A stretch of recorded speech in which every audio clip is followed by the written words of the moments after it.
তৈরি করেছে যার জন্য বাড়ির সকলের নাক কাটা যায়, প্রত্যেকের মাথা নিচু হয়ে যায়, তাদের সম্মান ধুলে মিশে যায়।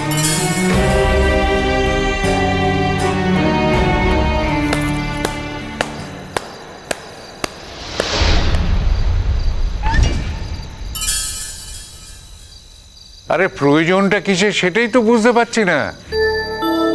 তার টাকার কিসের দরকার? বুয়া তো তার সমস্ত প্রয়োজন মিটিয়ে দিচ্ছে, এরপরেও তার কিসের দরকার বুঝতে পারছি না। কে টিঙ্কা,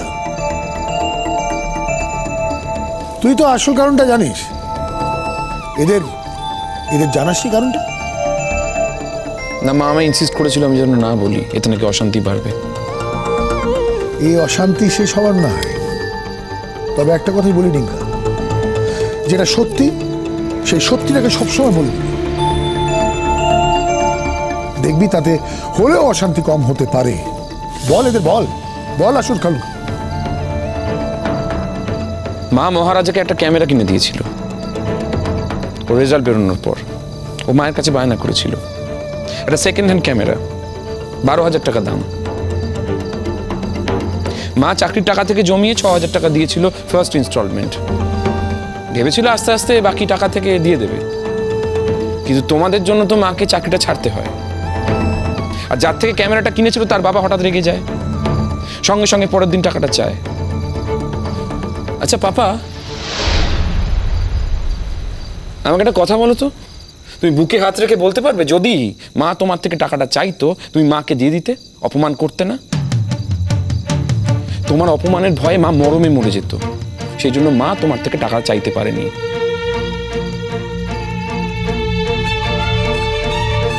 মা কি করবে বুঝতে পারছিল না, ভয় পেয়ে গিয়েছিল। সেদিন রাত্রে আমার ঘরে এসেছিল মা একটা সলিউশনের জন্য। তখন আমি মাকে বলি পিসেমশাইকে ফোন করতে, কারণ আমি জানতাম পিসেমশাই টাকাটা দিতে পারে। এবার বলুন মা, আপনি অনিন্দিতাকে ফোন করেও অনেক কথা বলেছেন।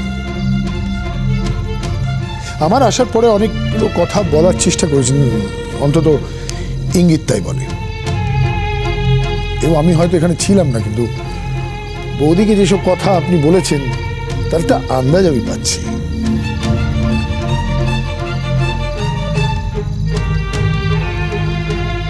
অনিন্দা, একটা কথা আমি খুব পরিষ্কারভাবে জানি, রত্নের সাথে যারা সহবাস করে অনেকবারই হয় যে তারা রত্নের আসল মূল্যটা বুঝতে পারে না। তার কারণ সেই রত্নটাকে তারা ফর গ্রান্টেড নিয়ে নেয়, টেকেন ফর গ্রান্টেড। তোমার সাথে তাই হয়েছে। তোমার চোখে তোমার বউয়ের কোনো গুণ ধরা পড়ে না, অথচ দোষগুলোকে তুমি বড় করে দেখো। তুমি নিজের স্ত্রীর সেবা যত্নে এতটাই অভ্যস্ত হয়ে গেছো যে তুমি মনে করো সেটাই জীবন, সেটাই তার করার কথা। সে তোমার জন্য জুতো সেলাই থেকে চণ্ডী পাঠ অব্দি করে দেবে, শুধু তোমার জন্য কেন, তোমার বাবা মার জন্যে, তোমার বোন ভগ্নিপতির জন্যে, তোমার ছেলেদের জন্যে। কিন্তু সবটাই টেকেন ফর গ্রান্টেড। তোমার আত্মীয় স্বজনরা বাড়িতে আসবে, তাকে অ্যাটেনশন প্লিজ বলে দাঁড়িয়ে থাকতে হবে। এমনকি আমরা যখন এই বাড়িতে আসি আমরা বডিটা ফেলে দিই, জানি বৌদিকে অর্ডার করলেই তো সবটাই পাবো। এবং বাড়ি ফিরে গেলেও যদি ধরো কিছু খেতে ইচ্ছে করে, তখন বৌদিকে ফোন করে বলি, বৌদি এটা রান্না করে পাঠাবে। একবারও ভাবি না যে বৌদি কি দায়বদ্ধ, এই বিনিময়ে বৌদি কি পেল? কোনো প্রশংসা পেল, কোনো মান সম্মান পেল না। সে তো একটা হাউস ওয়াইফ, তাকে তো সব কাজ করতেই হবে। আমরা যে ওদের খেতে পড়তে দিচ্ছি সেটা যথেষ্ট, তাই না? সে কাজ করে যাবে আর আমরা বসে বসে তার খুদ ধরবো, এটাই তো আমাদের কাজ। তোমাকে একটা কথা বলি, জানো অনিন্দিতা, আমি নিজেকে ধন্য মনে করি বৌদি আমার থেকে টাকাটা চেয়েছে এবং আমি বৌদিকে দিতে পেরেছি।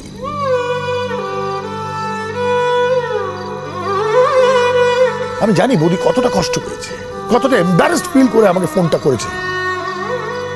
সে ফোনে যখন আমি গলার আওয়াজ শুনেছি না, তখনই বুঝতে পেরেছি। আমি জানি, আমি একটা কথা খুব ক্লিয়ারলি জানি, খুব স্পষ্টভাবে জানি, যে তোমরা জানো না, এবং তোমাদের সকলের জানা খুব জরুরি। সেটা হলো বৌদি আমার থেকে বয়সে ছোট। আমাকে হয়তো উপলদা ডাকে, আমি হয়তো বৌদিকে বৌদি ডাকি,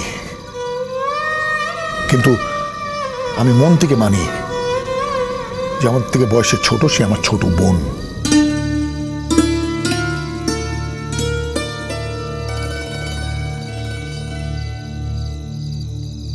আমি বৌদিকে বলেছি, মনে করে যে আমি তোমার দাদা, আপদে বিপদে যখন যেটা লাগবে শুধু একটা ফোন করে আমাকে জানাবে যে উপলদা আমার এটা চাই। এই নির্মল সম্পর্কের মধ্যে আর কিছু খুঁজে বের করো না প্লিজ। আমাদের আর আনকমফোর্টেবল করবো না। Enough is enough Anindita. আর মা, আপনাকে একটা কথা আমি স্পষ্টভাবে জানিয়ে যাচ্ছি, এরপরে এই ব্যাপার নিয়ে যদি আপনি আর জল ঘোলা করেন বা বৌদিকে কোনো কথা শুনতে হয়, অনিন্দিতা, আমি আর আমার বাচ্চারা এই বাড়ি থেকে সম্পর্ক শেষ করে দেব।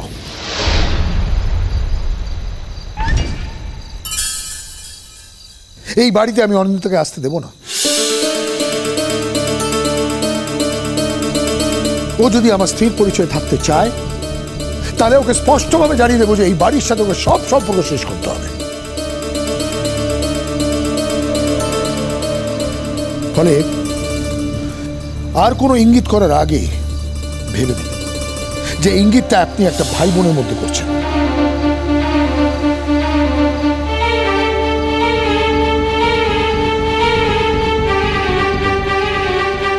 মা, তুমি কাঁদছো? কেঁদো না। তুমি কি ভাবছো ওরা খারাপ কথা বলেছে বলে তুমি ছোট হয়ে যাবে? কখনো না। তুমি যা তুমি তাই মা। ওদের মন ছোট, তাই ওরা খারাপ কথা বলছে। তুমি প্লিজ কেঁদো না।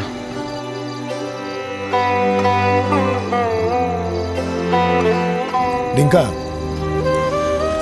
সকাল থেকেই বাড়িতে যে কাণ্ড কারখানা চলছে, আমি বুঝতে পারছি যে তোর মা মুখে কিছু তোলেনি, মুখটা একদম শুকিয়ে আছে। আর এদের মধ্যে কেউ বলবেও না যে যাও যাও গিয়ে খেয়ে নাও।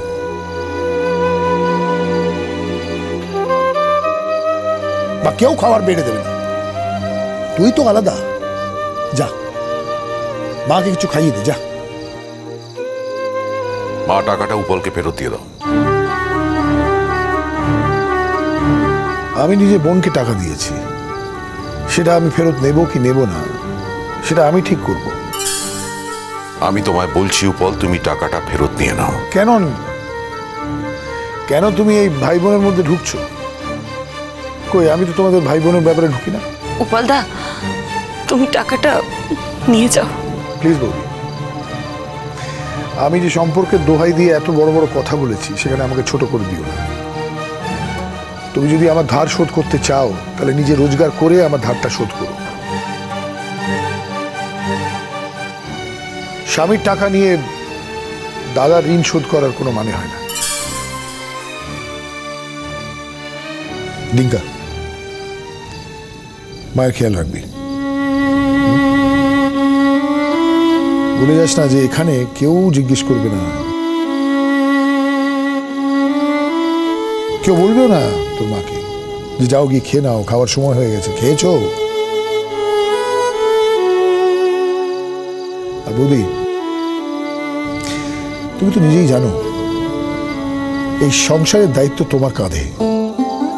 এবার তোমার নিজের হেলথই যদি ভালো না থাকে, তুমি এদের খেয়াল রাখবে কি করে? আর এদের থেকে কিছু এক্সপেক্ট করো না। ডিঙ্কা, আছি বাবা। তুমি চিন্তা করো না, আমি মাকে খাইয়ে দেবো।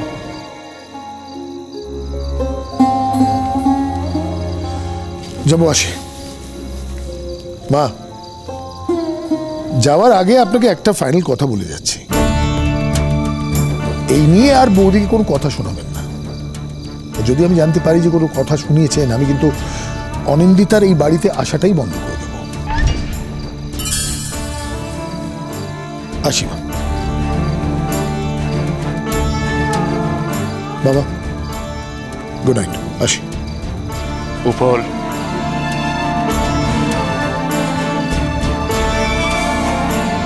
একদম খালি মুখে যাবে বাবা?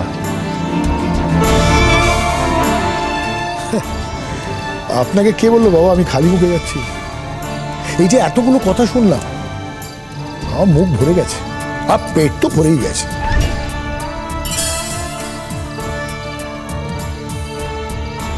যাকে বাবা, অনেক রাত হয়েছে, আজ আসি। অনিন্দিতা